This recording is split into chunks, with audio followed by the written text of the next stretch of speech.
Who's ready to go to a party? But it's for a dead man. It's the dead man's party. We Oingo. like to party. Happy Halloween. A little bit early. The way What's you said that. up?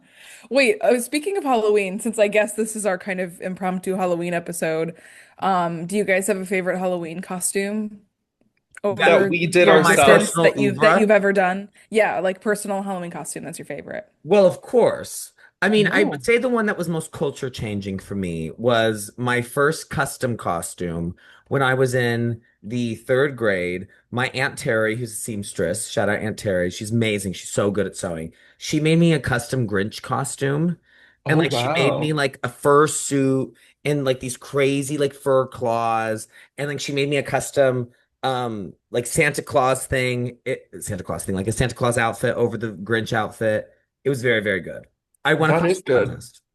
Oh my gosh, that's so cool. Do you, Maria?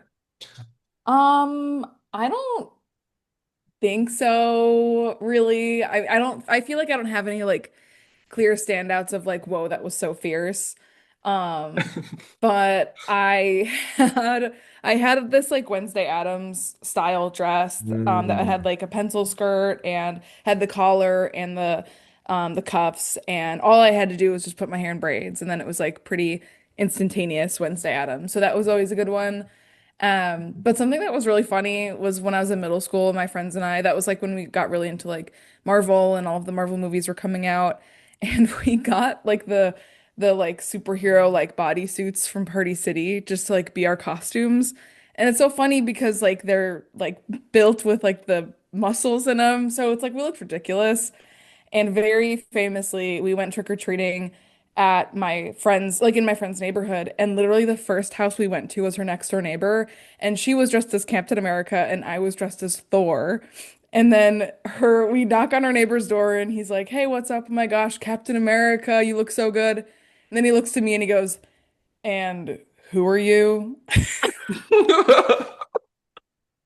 And Whoa. like 13-year-old me was like literally crushed. I was like, I'm Thor, whatever. Can I just have candy now? Like, you embarrassed me so bad. And this is the first house we went to. Are you serious right now? But yeah, I feel like I don't have any like severely iconic costumes, so. Drew, what about you? Um, I was like really into the Mad Hatter, like the like whatever Tim Burton remake Hmm. version. So I was that, but like I don't particularly look back on it and like think it was something that I'm like proud of. Like I'm kind of embarrassed about being that. Like I wore the like orange wig and everything. Um There's no reason to be embarrassed. That's tea. Finally, Girl, I was enough dressed up as love. Thor. Well, like you want I'm to talk just about, like I probably like do you want to talk yeah, about embarrassing? Okay, I can tell you something embarrassing. I know what you're about to say. I don't know if you do. I don't know if I've Oh, told you this story about when I oh, went to Annie's church. Have I told you this story? I think, yeah.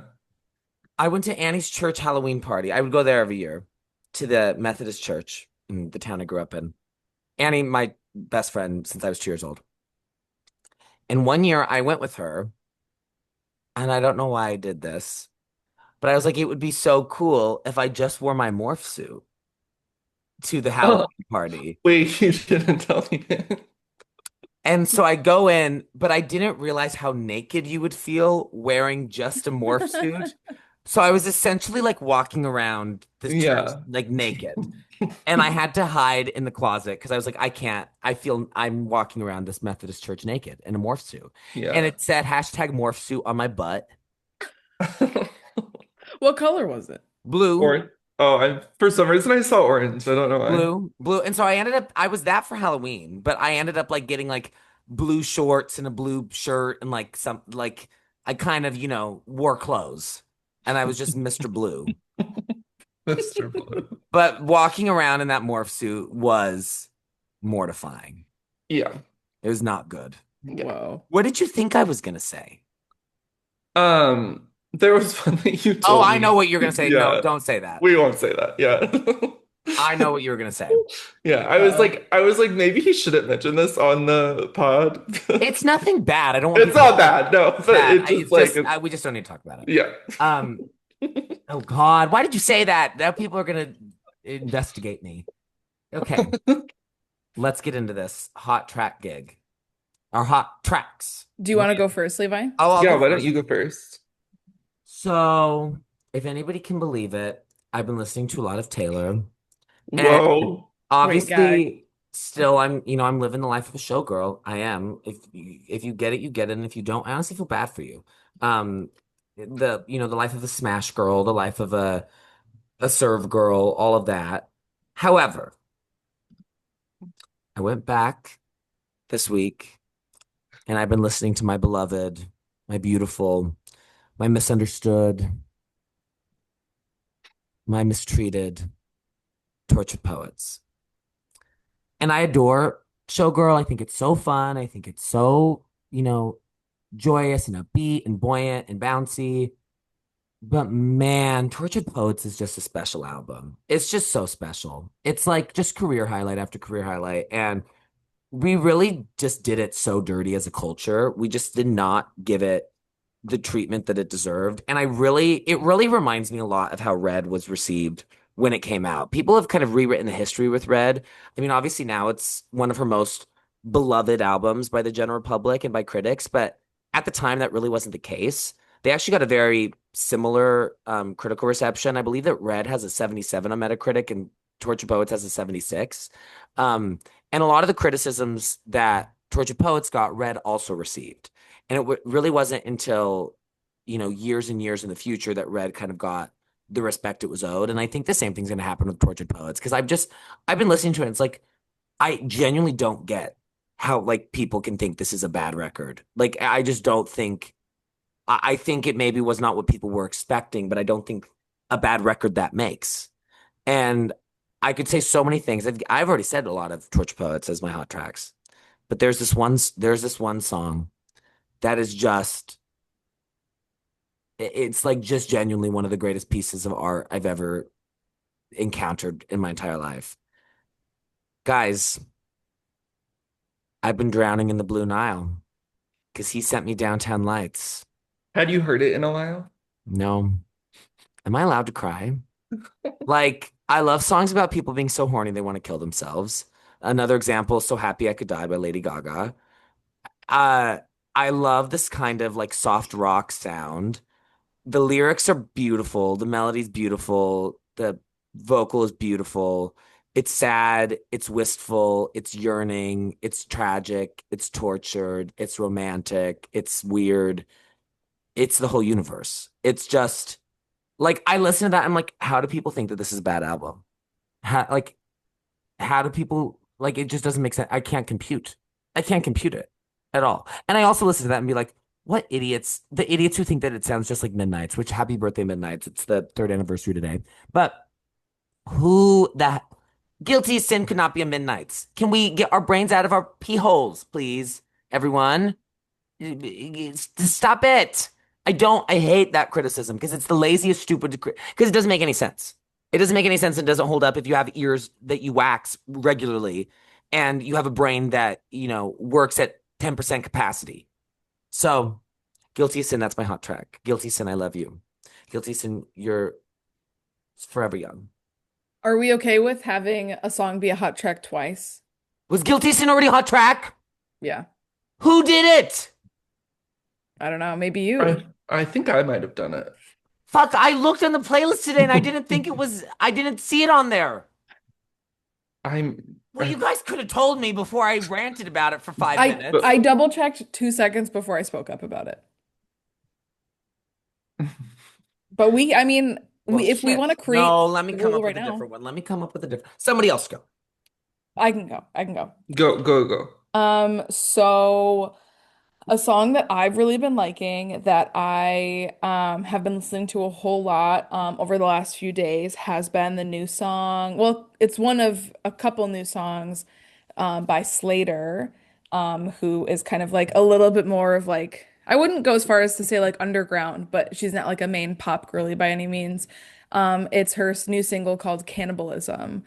and it's really good and it's really fun and it kind of has this like surfer rock kind of vibe to it and it is so fun. And I'm really excited for just like her kind of continuous rollout for what is likely going to be like a new album from her. Because all of those singles have been really good. And she's been teasing a new song that's going to come out this Friday, which I'm really excited about. But Cannibalism is a really good song. I've been listening to it like a bunch. So that's my hot track. Also, Like, Do I Have Your Attention? yes. Though that song, isn't Oh, Slater on that song? oh. Yeah, she's on that song. I thought you were asking a question. Yeah, yes. I was like, yeah, you do. I haven't heard that song, Maria, but I've been seeing people tweet about Slater all week. Yeah.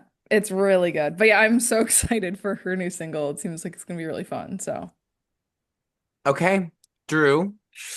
Um, so Levi also got me into Tortured Poets Mood today. But I knew he was gonna do Tortured Poets for his hot track due to the amount of texts that I received about Tortured Poets today.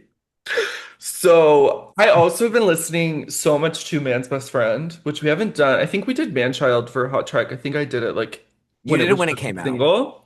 But we haven't done any of the album tracks as a hot track, and I genuinely been listening to all of the songs like the past week. But the one I've been listening to the most is probably We Almost Broke Up Again Last Night. I love that song. I love the build of that song, everything about it. Her voice in the chorus is so good. So good. And I'm seeing her this weekend in New York with Messiah, Friend of the friend of pod, the pod. Messiah, the Lawnigator herself. So I'm trying to figure, and she hasn't started like the new set list for the tour, like, because this is like a new leg of the short and sweet tour.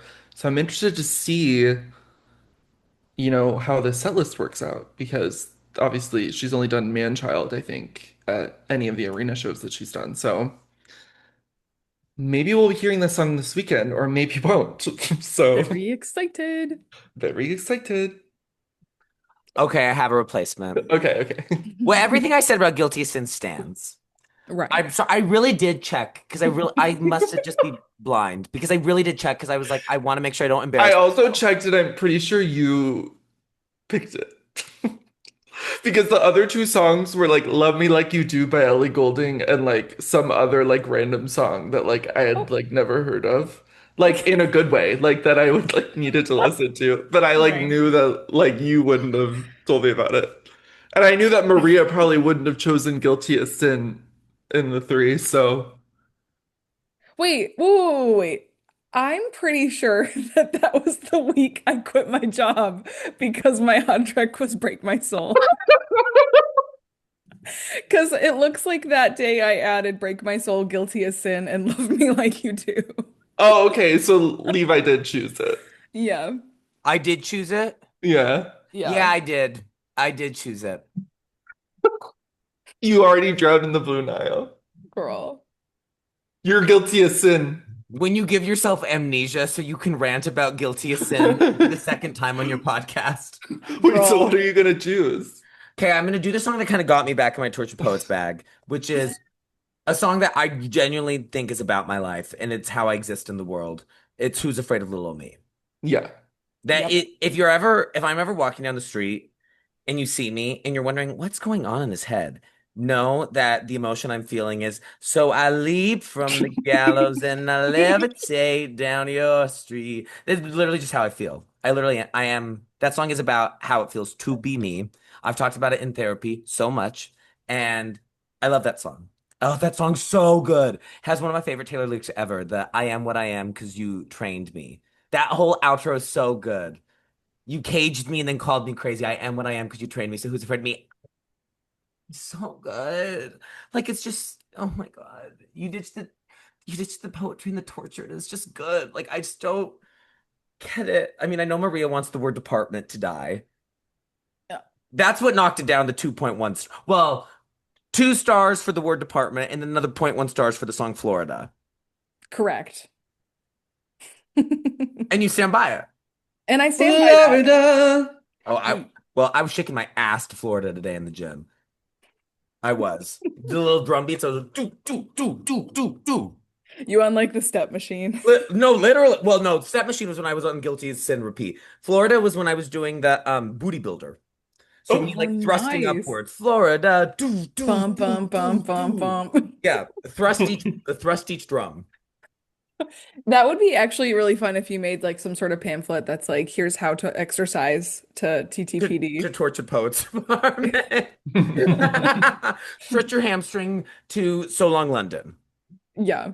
And then you're down bad crying at the gym. That's when you get on the treadmill and sob. Girl, oh, don't even get me started. I know.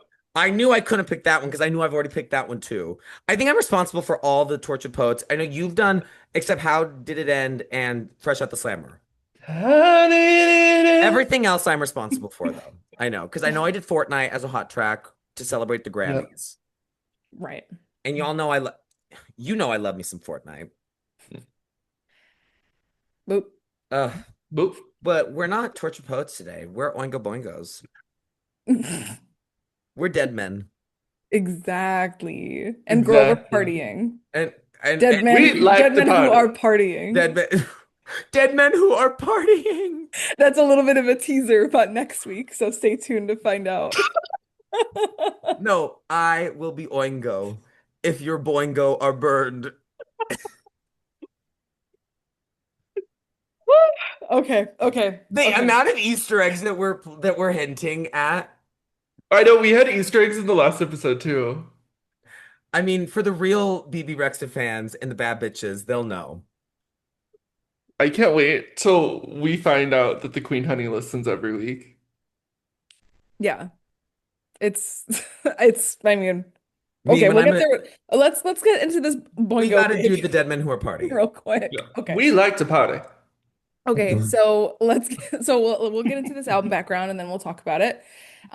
So as I'm sure you know, we're talking about Oingo Boingo's album Dead Man's Party, Can which I just is say, I can't take that name seriously. Every time you say the word Oingo Boingo, every time I've had to say to somebody, we're doing Oingo Boingo, I Yeah, start laughing every so hard. time. Every time I Every type it into Apple Music, Oingo Boingo, I can't take it seriously. It's well, the no, craziest it's name. the pause that you take before someone asks, "What's the episode this week?" You have to do the Oingo Boingo. it's Oingo Oingo Boingo. Boingo.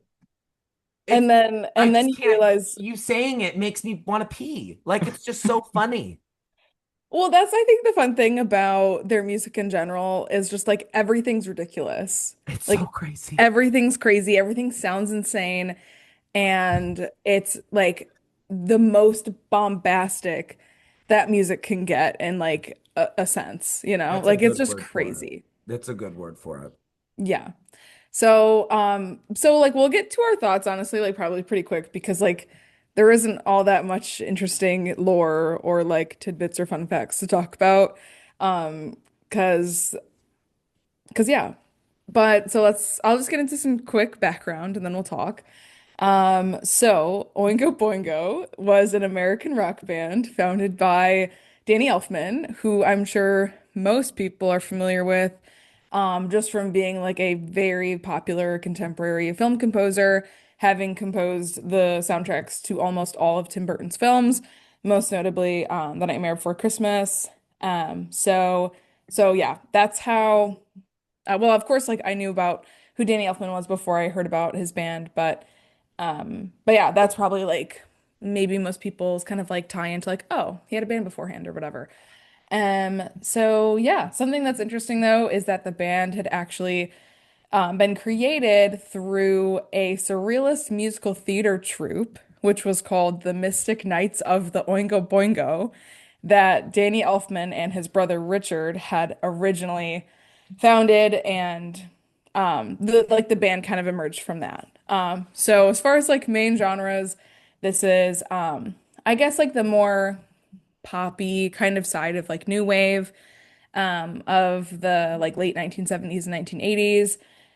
There's also some ska going on here. Art rock has also been used to describe their music, and the band was active from 1979 to 1995. And it was a pretty big group of people as well. The lineup over the years when they were active had changed a bit, but like, of course, Danny Elfman was like the main um, front man of the group and kind of like, just like very consistent with like people's recollections of Oingo Boingo. So this was their fifth studio album. It was released on October 28th, 1995, or excuse me, 1985. And the album contains the only two songs by the band that charted on the Billboard Hot 100, Weird Science at number 45, and then Just Another Day at number 85. Um, the cover art is an homage to the Mexican holiday Dia de los Muertos. And the album's lead single, Weird Science, was actually used in the John Hughes film of the same name. And then, kind of interestingly, went on to kind of say that he regretted the song and it just didn't, it was like quoting that it didn't really feel like it was part of the band's main repertoire. As far as their discography in general, this album marked a notable change towards a more pop-oriented style of songwriting and production style, and it was also the band's most commercially successful record. The title track, Dead Man's Party, was also included in a movie from 1986 called Back to School, which starred Rodney Dangerfield and Robert Downey Jr. And they also like are featured in the movie, which is why the music video for Dead Man's Party like randomly just like features these like scenes with Rodney Dangerfield that have like nothing to do with anything. So I feel like if anyone goes and watches the music video, that's like important context. Um, but but yeah, honestly, that's like all I have to say. I don't really have like a thesis on like historical background for this because like it kind of is so like it is what it is. Like this album is so like you listen to it and you're like, okay, this is what it is. And there also just like is not like a whole bunch of like, oh my gosh, giant Wikipedia pages talking about Oingo Boingo. So yeah, like kind of brief, a little bit of a small snapshot, but yeah, because I just feel like since like ska style music also just like isn't that popular, I feel like this is kind of just like a very singular album that we'll talk about and like probably won't really ever visit anything like this.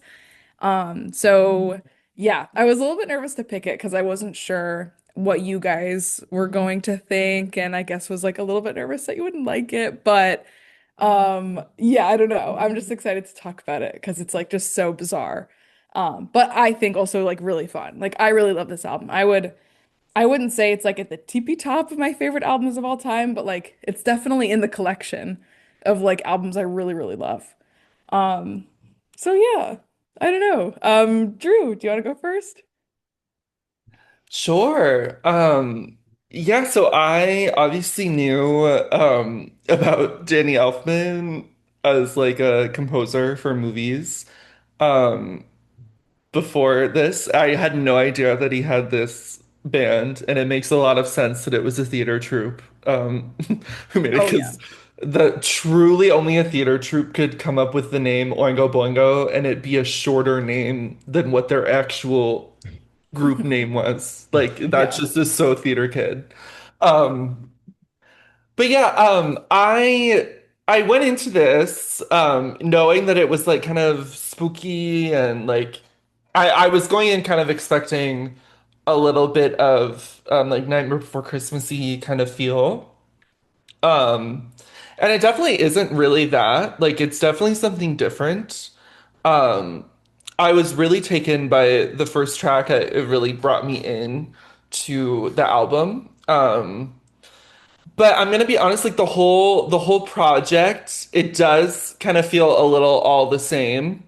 Um, but it feels a lot more what it feels very much like an atmosphere more so than like an album that you like digest each individual song individually, if that makes sense. Like this is something that I think would be like really cute and fun to like play at like an indie costume Halloween party. Like it's not like so textbook Halloween.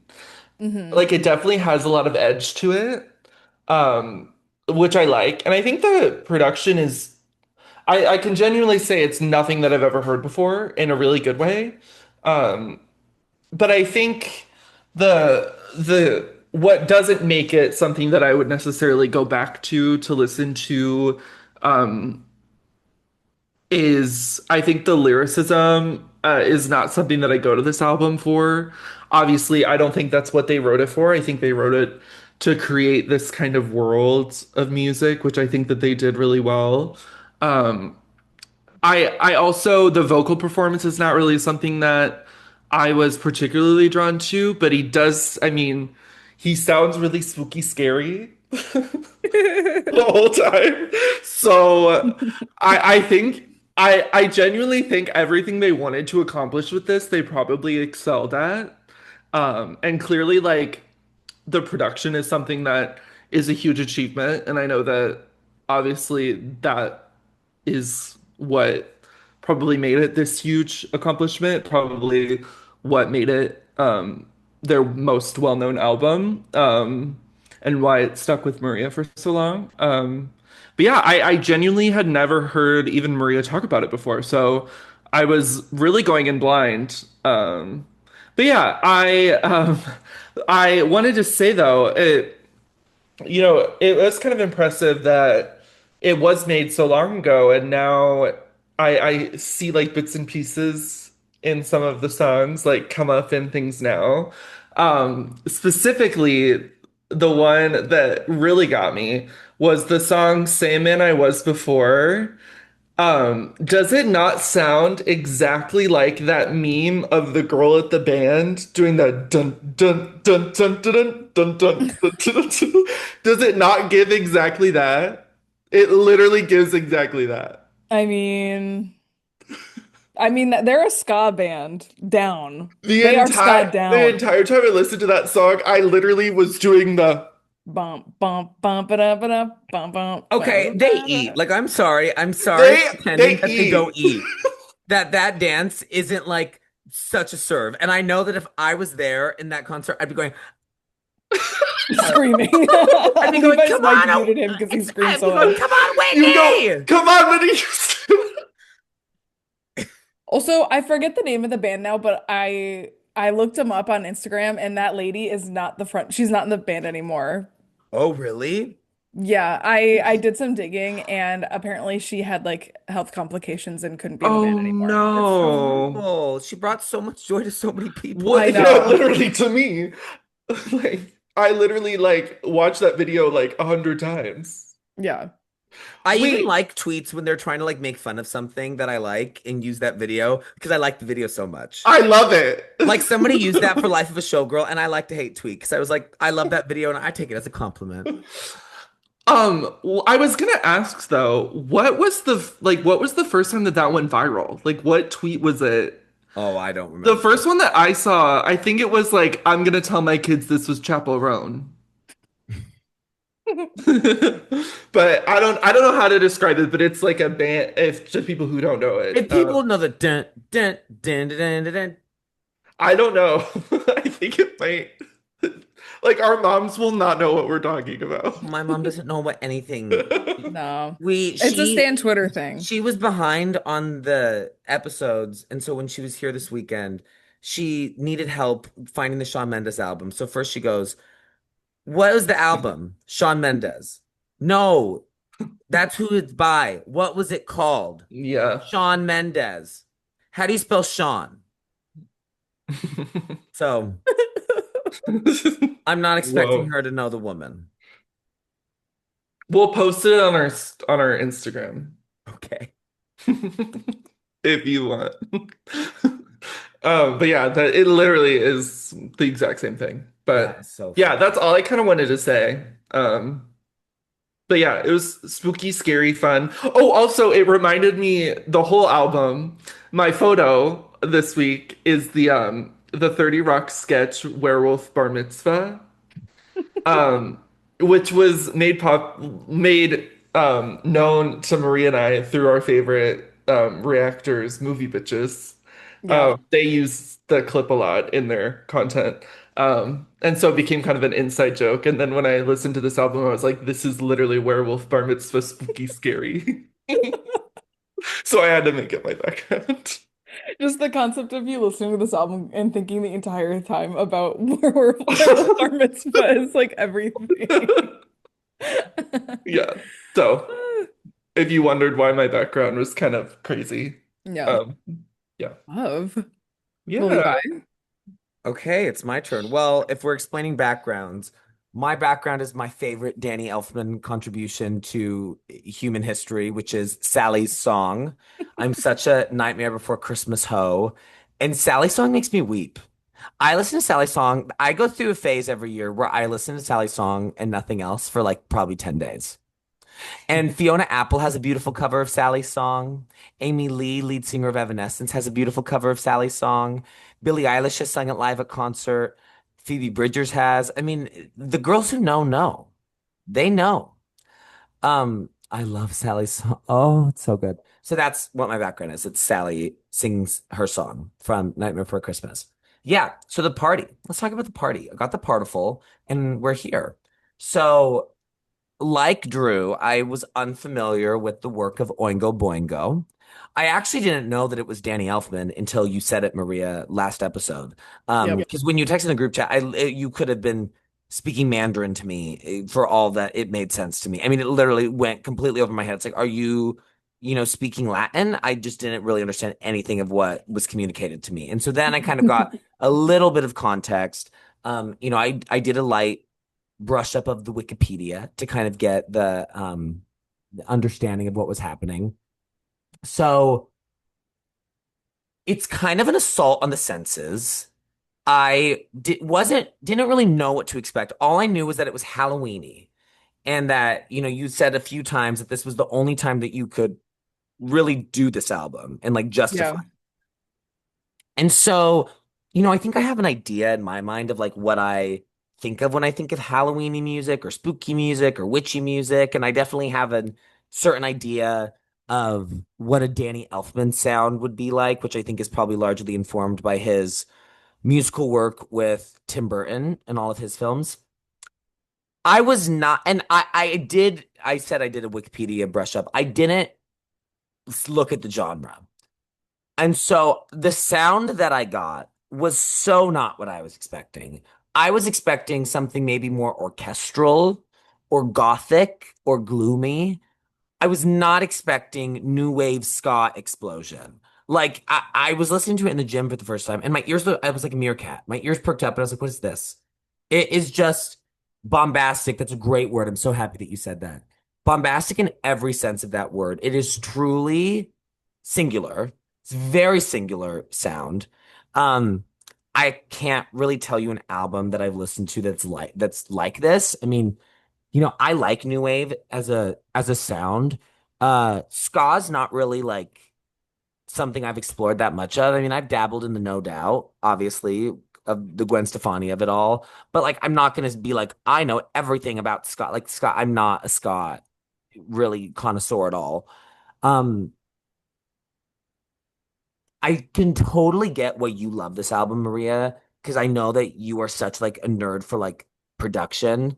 And the production here is crazy, especially if you're listening with a nice pair of headphones. The details that you can hear, I don't know if this has been remastered, whatever like streaming version is on available to me in Apple Music.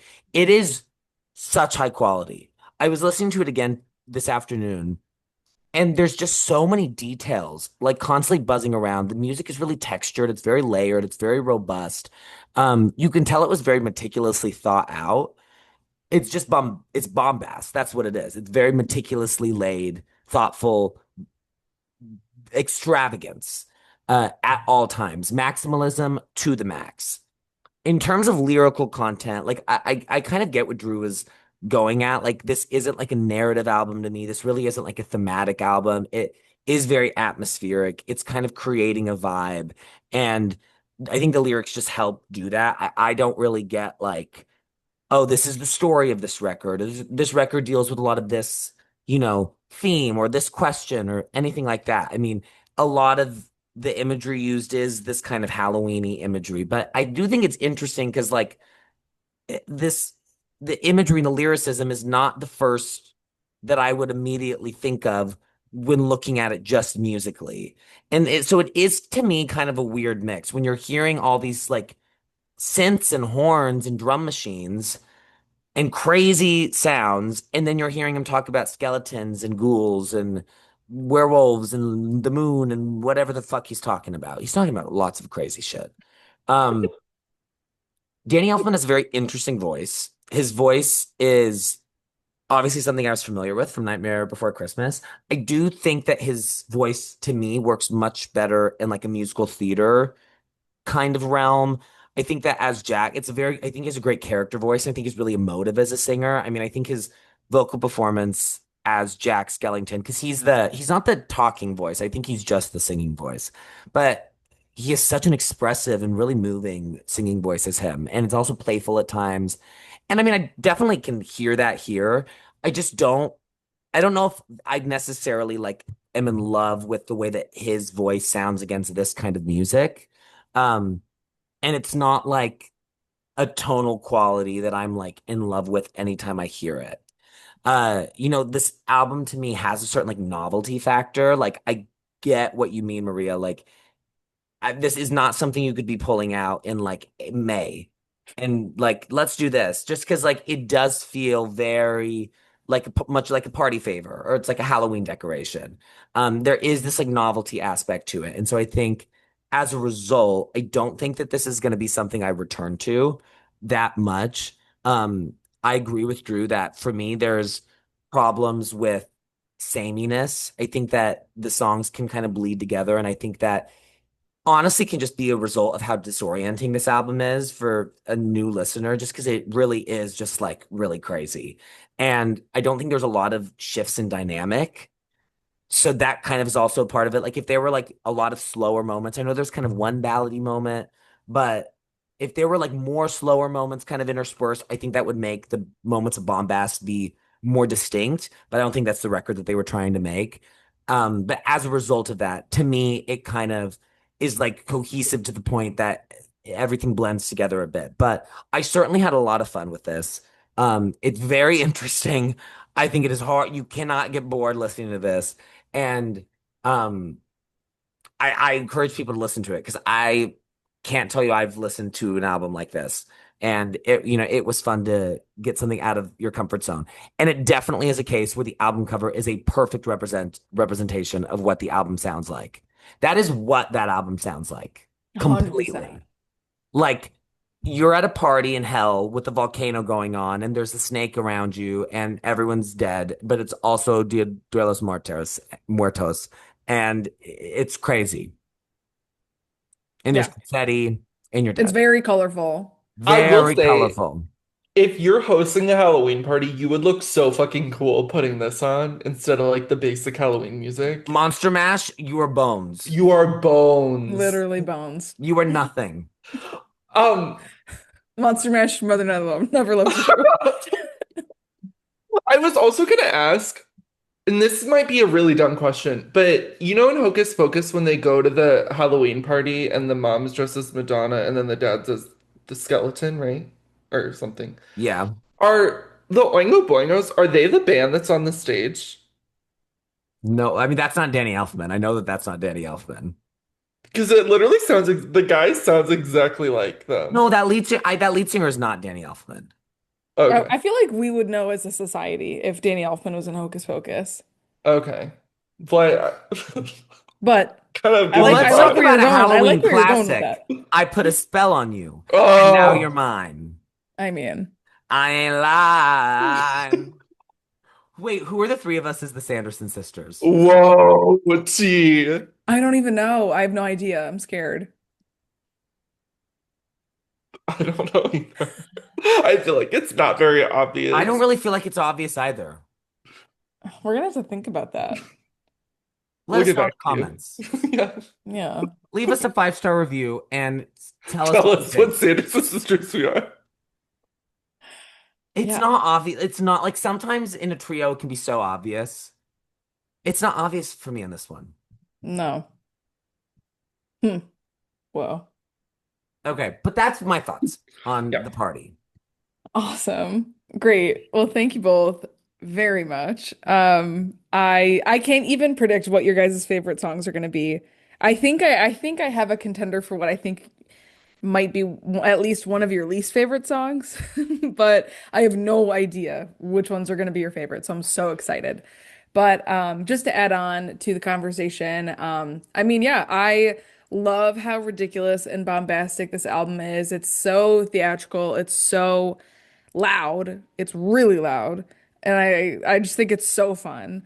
I the first song that I'd ever heard from this was Dead Man's Party. Um, and it probably would have been like over 10 years ago. Because as I said, I talked about this a bit, I think, on our episode where we talked about Young the Giant. But I like something that was like actually really foundational in me discovering music and like really becoming interested in like knowing a lot about music and just like having like and just like enjoying a wide variety of music was listening to Sirius XM all the time in my parents' car. And every year around Halloween time, SiriusXM does like a limited time Halloween channel, which is fun because they do a mix of like Halloween or like spooky feeling songs, and then they'll do like short stories, like narrations, and then they'll do just like Halloween spooky sound effects. So we would always play the Halloween channel all the time in the car when it was like in season. And like every few days, I would happen to catch Dead Man's Party playing in the car. And I would be so excited when it started playing because I was like, this song is so interesting. Like, I don't know, just like little me was just like really intrigued by the song. And I didn't really seek out Oingo Boingo or like any other songs by them until the second season of Stranger Things came out because Just Another Day is in the second season of Stranger Things, which I mean like I've been watching Stranger Things like since the first season had premiered on Netflix. But that's a really for me honestly a really foundational show just in terms of like building my music taste. Because I love 80s music. I've probably said on here before that like the 80s is my favorite decade of music. But the soundtracks to the seasons of Stranger Things are just so good. I think the second season has the best soundtrack because that's also the season that takes place in the fall. So it's got just like really great autumnal 80s music. So just so obsessed with that. So that's how I found Just Another Day. And then I probably didn't actually listen to this album all the way through until maybe like 3 or 4 years ago and was obviously just like like kind of like how you said, Levi, it's just like an assault on the senses. Like so much is going on. Like it really demands all of your attention when you're listening to it. And yeah, I just like loved how like absolutely ridiculous the entire thing was and just like being so loud and so noisy and obnoxious. So I just thought it was a really fun album. And then like with like the kind of ones like more sincere ballad moment does kind of humble it a little bit. But the whole thing is crazy, which I just think is so fun. And I love how animated and theatrical Danny Elfman's vocal performances. Because yeah, like it's not like vocal gymnastics, like, oh my gosh, his range is so amazing. Like it's not like textbook vocal performance or anything, but like the range of just like how kind of like elastic his voice is I think really fun to listen to on this album. Um, so yeah, one of my favorite songs literally of all time is on this album. It might be obvious already, but I guess I'll just save it until our top three. But yeah, I'm just like really excited that we got to do this, especially around Halloween time. So yeah, I'm really excited to hear your guys' faves and least faves. So we'll go on to our me's, our me hee hee hoo hoo Hoo hoo hoos, hoos, our least which is also a favorites. Halloween song because it's so scary Right. Me and by Taylor troubling. Swift. It's so scarily bad that It's it's so scary. Halloween. So yeah, Drew, do you want to go first with your me? Sure. My me was really easy. My me is Stay. Oh, I really did not like that song. I think the first half of it might be a little stronger for me, like as a whole. The second half had a few ones where I was just like I would like something different. But the lyrics of Stay were like really kind of like icky. I was like he's like the whole like this is not a classroom with the teacher at the board. Like won't you stay with me one more day if we get through the night? Like it just kind of like it kind of gave me the ooky spooky because of how creepy his voice sounds. But I don't know. Who knows what it's about? But that's definitely my me.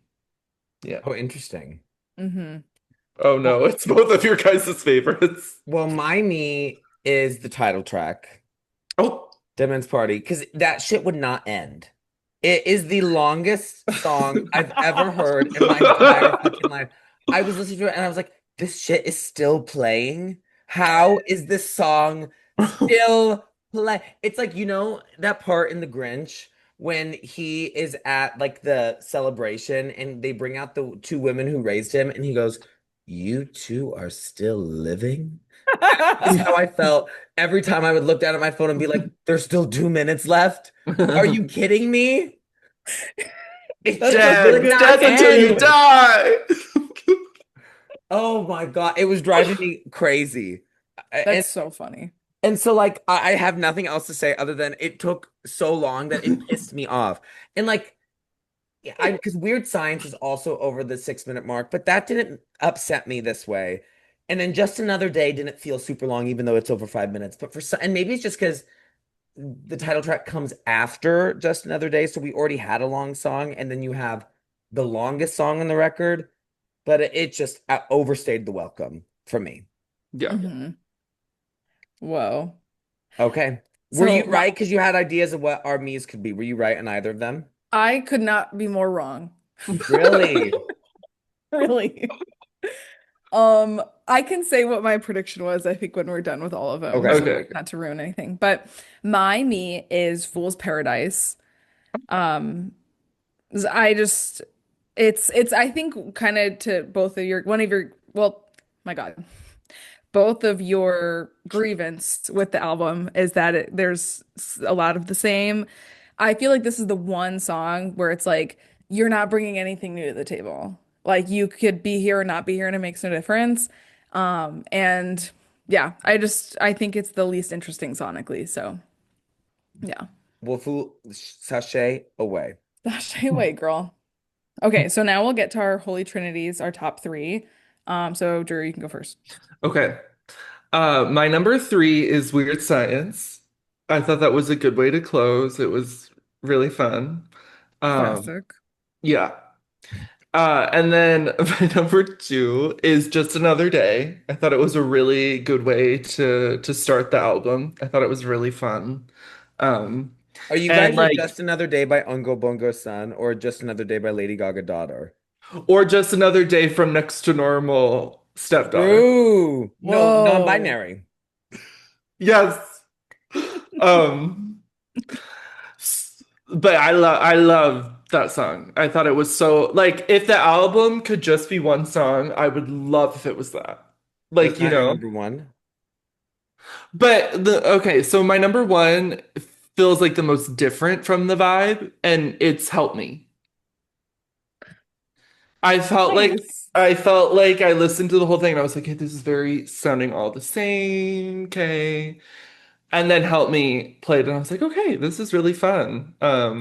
I really liked that. So I yeah, feel like if when they were doing the musical adaptation of Moulin Rouge, if they were like, you guys have to put one Oingo Boingo song in here, it it would would be be Help that. Me. Because I feel like you could do like a can line to that song. Yeah, You know what I very that. mean?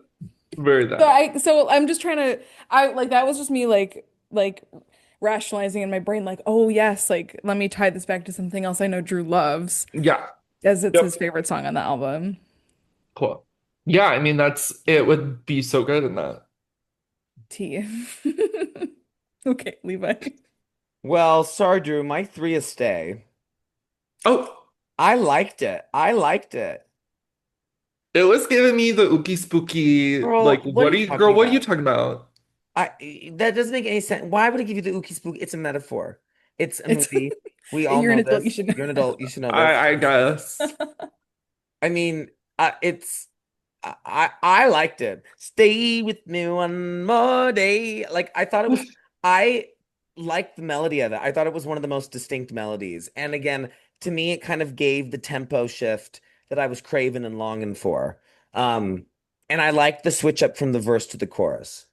My number two is also Just Another Day. I think it was a really strong opener. I think that like opening instrumental and that one thing he says really like grabs your attention. And it kind of has this like epic sound that even though the rest of the album is still super bombastic, I don't know if like that epic sound is felt in all the other songs, but it does have this like kind of sprawling feel that I really enjoyed.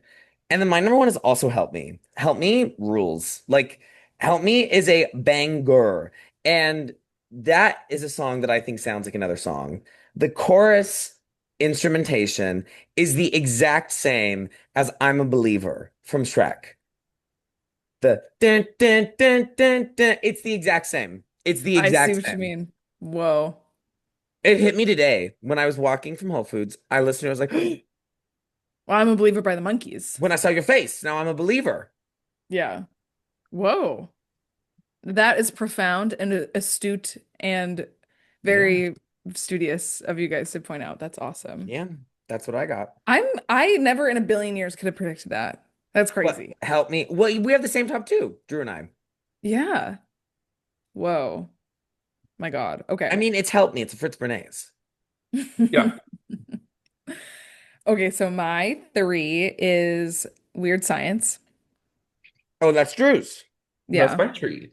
I mean, the song is so good. It's such a banger. I love that it's super long.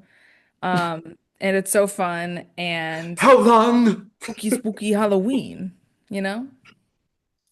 So my number two is also Just Another Day. Wow. Whoa.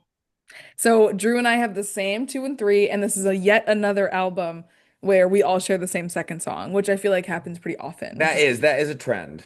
yeah. Yeah. I mean, yeah, the song's amazing. The song feels like maybe this song and Stay or maybe are the two songs that you could pluck out of this album and it could maybe be in a different album. But everything else could only ever be on this album. You know what I mean? Yeah, I do know what you mean. Yeah. So, so I actually think Well, you could do that with Help Me. I think Help Me would be in Moulin Rouge, so yeah. I think that chorus just has a different feel. Like the chorus almost has like don't crucify me, don't make fun of me. But like it kind of is like a gospel number to me. Yeah. Like the way that the beat, I want to like take like a tambourine and go do do do do do do do, you know? Like I see the vision. And so I think that could exist maybe with some slight changes in the core in the verse in a different song, in a different album. Yeah. I do. Whoa. I do think that. Okay, so my favorite song of this album, one of my favorite songs ever, is Dead Man's Party. Sorry, babe. It's too long for Maria me. likes to party. Girl, It's I like to too party. Everybody's long. coming, and I love that this song is super long. I personally am obsessed with the length of this song. Oh, And when it's over, Maria goes, take it from the top. Again, I say take it from the top. Like I love this song. Um, it's just everything. It's so fun. There's so many instrumental breaks. The lyrics are so silly and funny, and everything about it is perfect. well, then great. Which for me, my personal experience, I personally was not expecting this to be anyone's least favorite, so it was like kind of a but I love the song so much, like dearly, Well, actually. I love that you love it. I don't have a strong feeling about it's just too long. It Yeah. just it pissed me How off how long it long? was. How long? Yeah, I mean, I just love it. I just love it. It's so fun. So what I thought was gonna end up in at least one of your least favorites was No One Lives Forever. No.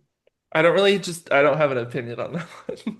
I thought it was gonna be someone's least favorite because I think it's the loudest song on the album and it's the most like scream singy and like it's really ridiculous and there's like a lot of really kooky noises and I thought it was just like not gonna gel. See, that's how crazy this album is, because to me that was like middle of the pack. Like Yeah. just like she's there. She's there. Let's have a party. There's a full Meanwhile, moon the in the title track is sky. dragging her long ass around still. Oh, well, okay, so let's I almost said well we had it, but we still have to rate it. So let's break out the utensils so we can give these scores out. So Drew Fork. Um, I I don't know what I want to rate this.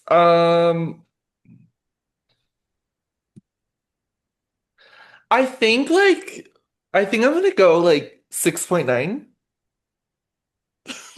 That's actually a lot higher than I thought. Wait, So really? Okay.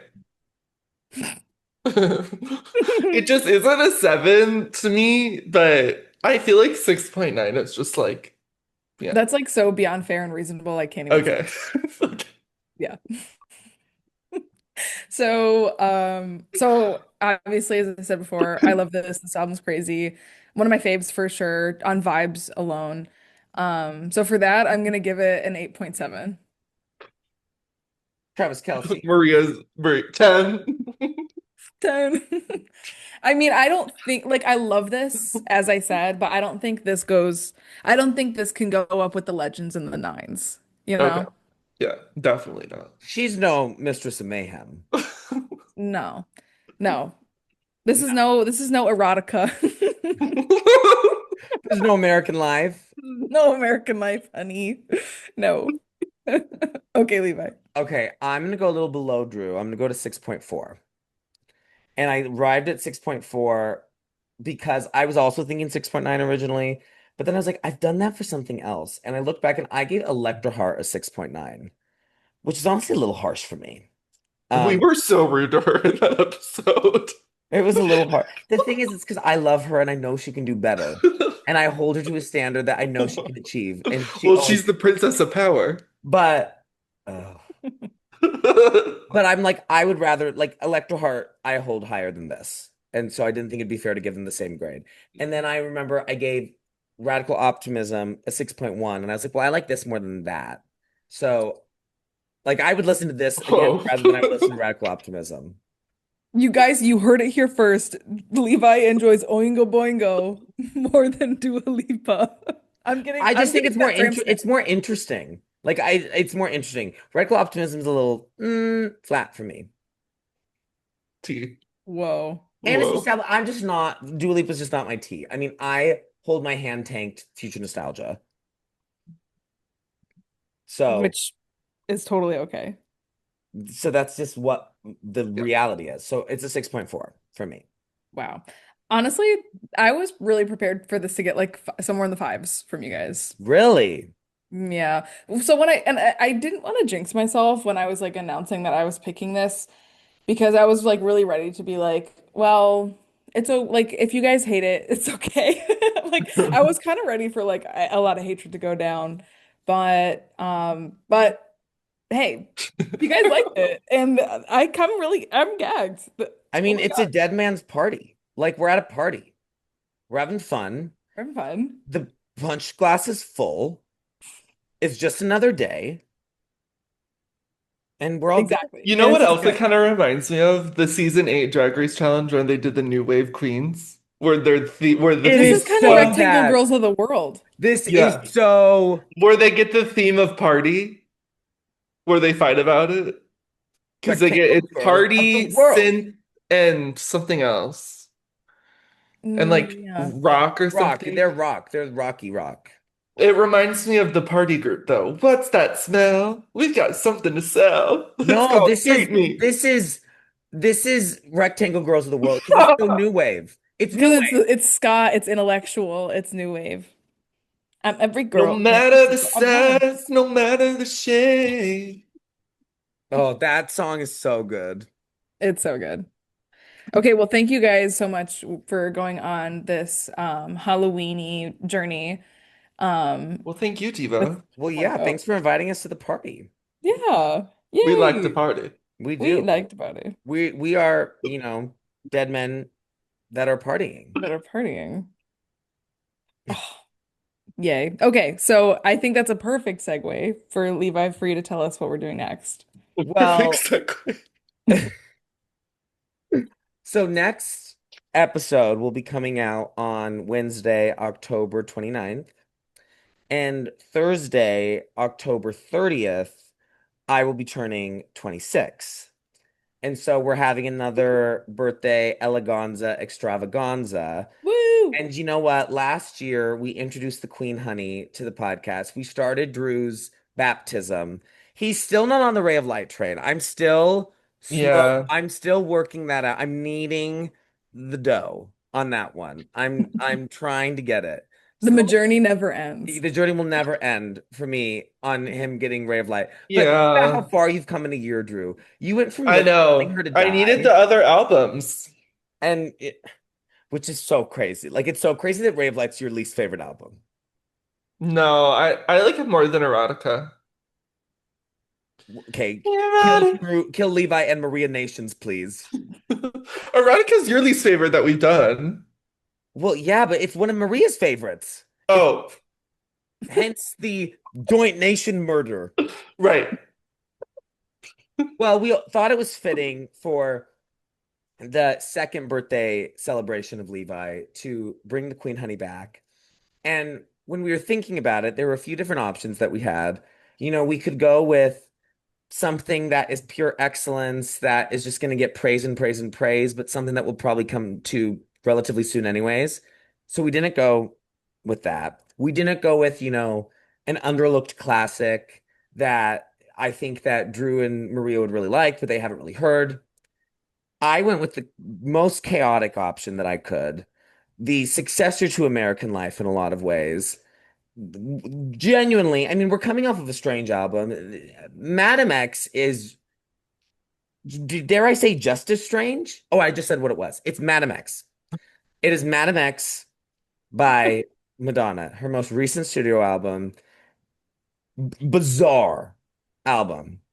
But I encourage everybody to listen to it before the episode and Please do. just let Yeah, it you do gotta listen to it. and just meet it where it's at. Don't go in expecting anything. Don't go in craving anything. Just let her take you where she wants to take you. And I promise you, at least you will be entertained. Yeah. Is that I'm fair? in. It's crazy that Beyond fair. we have to choosing what to do for our next Madonna episode after American Life is just the hardest thing you could possibly do. Like the way that Taylor talks about having to choose track fives is how I feel having to choose Queen Honey episodes on Yeah. Pop Girlies. Because she's called it a pressurized decision. And that's how I feel. It's like, okay, what did I give them last time? What do I have to what different direction do I have to go in now? It's This is the only first fitting. this is the first Madonna album of the 2010s that we're doing, Whoa. Whoa. which is pretty crazy. She was in her 60s when this album came out. The last album that we haven't done one of, because American Life was her last album in her 40s. That's not true. Confessions was still in her 40s. But last time we met her, she was in her 40s. So we've skipped over Whoa. the 50s and now we're in her 60s because she turned 60 in 2018 and this album came out in 2019. Whoa. I mean, So I mean, draw your it's gonna Frida be Kahlo seismic. eyebrows, get your eye patch. Madam X is a Pop Girlies subscriber. Um, Madam X is a, you know, Diet Coke drinker. Like Madam X is anything. Madam X is a guy turning 26. That's Madam X is a Levi. Levi. I can't. I literally can't wait. It's like the Madam X most is a ex Levi knife. But I like literally have not been as excited to hear like a Levi breakdown of an album in like so long. Probably since American Life. It's crazy. I haven't started writing it yet, but it is because I'm kind of intimidated by it. It's a force. It It's is a just because force. it's like, oh my God, it's just crazy. It's a crazy piece It of is music. easily the craziest album I think we will ever do. Girl, we just did Oingo Boingo. I stand by it. There are different kinds of crazy. Where, because we talked about Oingo Boingo being kind of an audio feast and an oral assault. Madam X thematically is just Wow. she be saying anything. She really just was saying anything that was coming on her mind. Um, But we're ready. yeah. It really is a album worth listening to. I hope you all Yep. listen to it before the album comes out. But not the album, the episode. But in the meantime, uh I gotta go get someone to help me. I'm gonna go hear somebody cry. Well, girl, I got a dead man's party to get to. I'm And late. that's that weird science for you. Mm. Oh. Okay? Until next time, Pop Girlies. Bye. Bye, Shanti.